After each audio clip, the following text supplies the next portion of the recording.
everyone, and welcome to this week's episode of DEI After 5. So, this week has been pretty interesting. I had a call yesterday, and someone asked me this question that really made me pause. And so the question was like, what is the future of this work? What is the future of diversity, equity, and inclusion? What is the future of, all of these things? And if you've been listening to me for the last, few months, last year, whatever, I've always said that this work is not going away. The letters may change, the letters may go away, but the actual work, the outcomes are not going to change because we as people, we as humans are diverse. We want to be inclusive. We want all of these things. For the most part, most of us want these things. And so it really made me think about a conversation, actually, two conversations that I've had with clients this week. And when I step back and think about what each one of them were asking was pretty similar. And, organizations are not looking for workshops anymore. They're not looking for these one-off trainings anymore, which was a lot of what came out of the DEI work in many organizations and in many situations. What they're looking for is how do we fix our culture? How do we rebuild trust? How do we, mend some of the harm that may have been done? And so that's a deeper level of work. And so I've really been thinking about, what it is I've been doing, the conversations, the work that I've been doing with some of these clients, the work around psychological safety. And it made me think about, what is it that people really want? How do you create these environments? And so I took some time and I thought about, what was the end goal for DEI? Right, more representation, and making sure that people felt valued, seen, heard, connected to where they were, and people had the resources and tools that they needed in order to be successful. And so I was like, okay, let me take away the letters, let me look at the end result, let me add in some psychological safety, what I talk about around creating psychological safety and what is needed in those spaces. And I came up with, what I've been calling the 5 elements that create a culture of care, right? We want these environments to be one that we care about the people that work with us. We want to support and value them. We want to provide them with the tools and resources that they need in order to be successful. And we're not looking at them as just a cog in the wheel, right? We're not looking at them as just making sure that the tasks get done. We're going beyond that. And that is what employees are looking for. That is what I think organizations are striving for now. And so I wanted to share with you what I feel are those 5 elements. And each one is kind of doubled up. So it's really 10 pieces to this, but I have them grouped in a way that I think makes sense. And so the first is trust and transparency. If you have attended any of my workshops or any of my sessions around psychological safety, you have heard me say that if trust is not there, if trust is broken, there is no psychological safety. And so when I think of creating this culture of care, trust and transparency are paramount. People want to know that they can trust leadership, that they can trust the organization, they trust their colleagues, they trust that the work that they are doing is valued. They also want transparency. They want to know why decisions are being made. They want communication to be reciprocal, right? They want to be able to provide feedback, but they also want to know, okay, do I have all of the information that I need in order to move forward? And so you want to be able to build an organization that puts forth clarity and credibility as a key component, as key components in that trust and that transparency. The second thing is respect and recognition.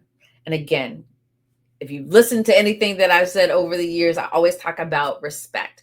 And that too is a two-way street. Do I respect you and the things that you do? And do I feel that I'm being respected, right? Am I being valued in all of this work? Do I feel as if there's a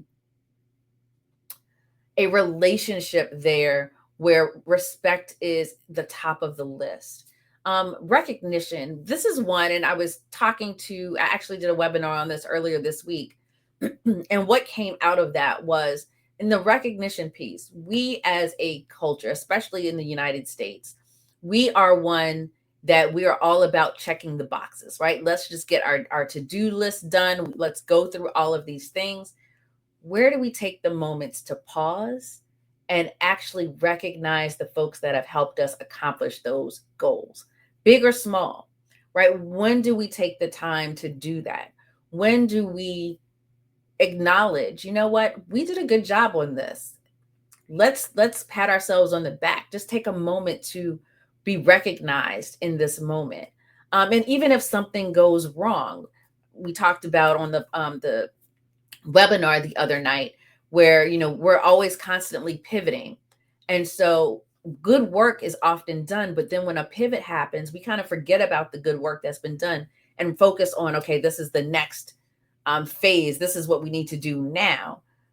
How do you acknowledge those that did the good work, and so that they don't feel that that work has been done in vain? How can we reuse some of what they've done or repurpose it in a different way, in a different project? And so making sure that people take the time to feel that they are being recognized, the work that they're doing is being recognized. And it can be a small thing, right? I shared the story of having worked with someone who loved just putting like a little flower in a note just to say thank you to people, big or small, again, on certain things. And that was her way of providing just a token of appreciation and recognition for helping her get her job done on a regular basis. And so that's one, that's a cutesy one, but you could do it in a way that feels meaningful to you, but then also could feel meaningful to the folks that you're working with. And again, this can be your peers, this can be those that, work in levels above you, or even those that are in levels below. So making sure that you take the time to recognize people, I think, is something that we'll start to see more of, and it needs to be more meaningful and not just checking the box. The next one is belonging and inclusion. Y'all, this is not going away. Regardless of what words are being flagged, what initiatives are being taken away, people still want to feel that they belong. People still want to feel that they are included. That will never go away.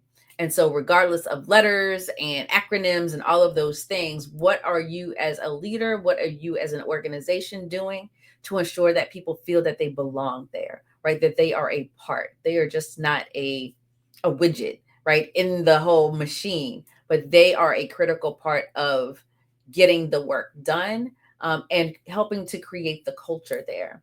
And so it's creating a space where all voices matter, right, regardless of where they are in the organization. I often talk about how are people being acknowledged, or how are people's voices being heard, even if they're not at the table, right? How are we advocating for those that may not have a seat at the table or may not even be in the room? Making sure that those voices are heard as well. And how can we be the conduits for that, right? So making sure that people are feeling that they are seen and heard and connected and belong and are included, as part of the process. And a big piece of that, and this is something that I'm working with a couple of clients on now, is how do you ensure that people are giving their input in a way that is meaningful and people are actually listening. The decision makers are actually listening to that input and not just going in one ear and out the other. So I think this is one that, again, will never go away. The next elements are support and accountability, right? How are you providing support to individuals? And that could be empathy, understanding kind of where someone is coming from. What are the factors that might be influencing how they are responding or how they're showing up?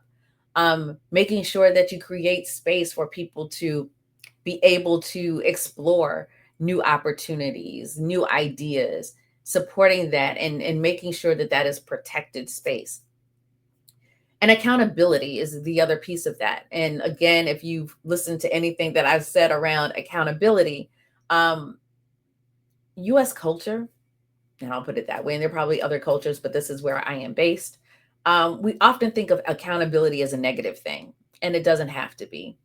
And so, how do we hold someone accountable in a way where there's a lesson learned and the outcome is in a much more positive way? I think that we have this punitive mindset when it comes to holding people accountable, and we try to avoid the negativity of that. And so that's what hinders us from being able to hold someone accountable. And so creating clear expectations, right? Creating opportunities for people to pivot if necessary, but if there are deadlines, these are the deadlines, and also explaining the why behind the deadlines, right? So that they see that their work is part of a bigger process, right? So it's the deadline just because it is, but understanding the why behind that, and then holding people accountable to those deadlines. Big part of that is communication, right? How are we making sure that we're on task? What is it that you need? So again, that's the support piece of it. Will you be able to meet this deadline? How can I help you? How can I best support you? And making sure that you can get this task done. And so part of that too is that human element of really making sure that people are seen and as people and humans within the work versus just getting tasks done and accomplished. So that's another element of creating this culture of care. And then the last one I think is critical, and I think was a part of the DEI work that had always been done, but it was not necessarily articulated in this way. And this is making sure that people have a voice and that they're empowered. Now, I will caveat that by saying this is not a voice to just be able to say and do anything that you want to do and say. No, there's also a code of conduct within the workplace. There are rules and regulations and parameters within the workplace. This is more around making sure that when people have ideas or thoughts or they want to contribute, that they have a platform to do so. They do not have to bite their tongues or not be able to say something because of where they are in the organization. Everyone should have a voice, and everyone should have an opportunity to be able to speak up and share their thoughts and ideas, even if it's in left field. It's how are we going to ensure that they continue to use that voice? And how do we empower people? So it's making sure that people feel that they are safe to contribute in meaningful ways, regardless of where they are in the organization. And so a lot of that ties into the psychological safety work, but it's how are we providing the resources into tools and support for people to feel they have a voice and are empowered to use that voice. And so that can happen in so many different ways. So I wanted to share those things with you all today because I really feel that this is going to be the future of this work. This is what you're going to start to see more of. I'm starting to see more of is creating these cultures of care. Having leaders understand all of these elements and what that means and what that looks like. And it's a shift in mindset, honestly. It is a different type of leadership than we are probably have seen in the workplace.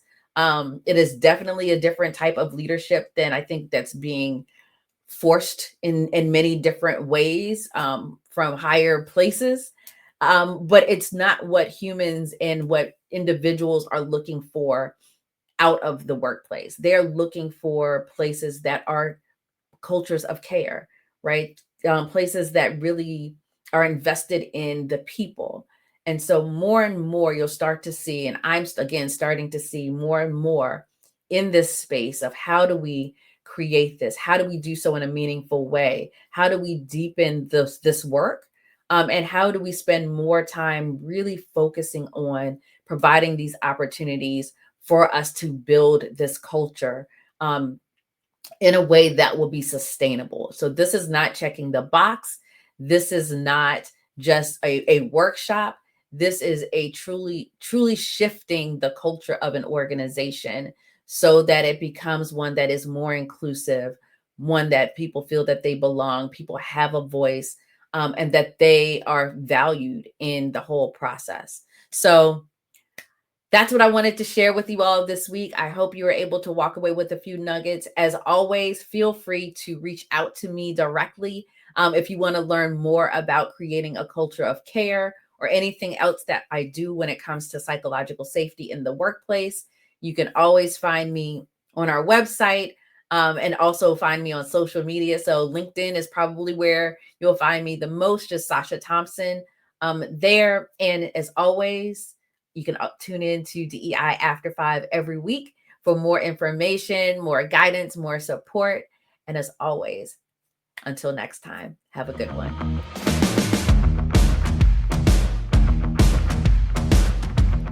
DEI After 5 is produced by the Leon Thomas Group.